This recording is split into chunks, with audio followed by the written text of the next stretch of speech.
ช่องทางติดต่อตุกตุกเฟมิลี่เฟซบุ๊กไลน์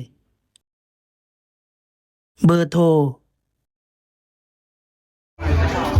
มาแล้วครับนี่ฝ่ายญาติเจ้าบ่าวโอ้ยมาแล้วครับมาแล้วพุ่นน่ะมาเบิ่งโอ้นี่มาทักทายป๊าดสบายดีโดยสบายดีมีแต่ผู้งามๆแต่ผู้สาวบ้านใดนี่บ้านแดนสวรรค์โอ้กูดีเด้ปั้นอ๋อมีแต่ผู้งามๆครับ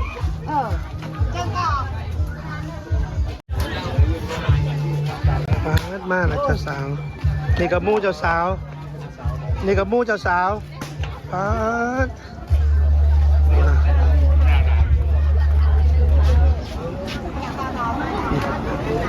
ไป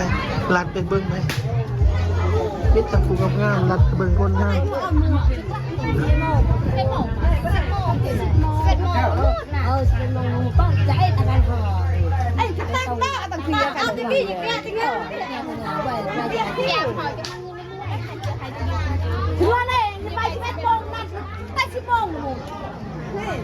เป็ดให้ปลา11 โมงต้องมา11 โมงกันเลยจ่าสักชายสอง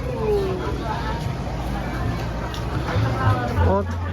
ตอนนี้เจ้าบ้าบ่ได้มาบ่ตอนนี้เราจะมาแล้วมาฮอดแล้วบ่มาฮอดเราจะเฮ็ดพิธีจังใดเนี่ยบัดได้เราอยู่เถิงจะมากับผูกแขนย่ำใดผูกแขนมาล้อผูกแขนนี่ดิย่างบ่อันนี้เป็นไผทั้งสองคนนี่คืองามแท้ผู้สาวใช่บ่นี่เดี๋ยวให้ถามเนี่ยได้อยู่บ่สบายดีสาวบ้านใดดิบานาดอนโอ้บ้านนาดอน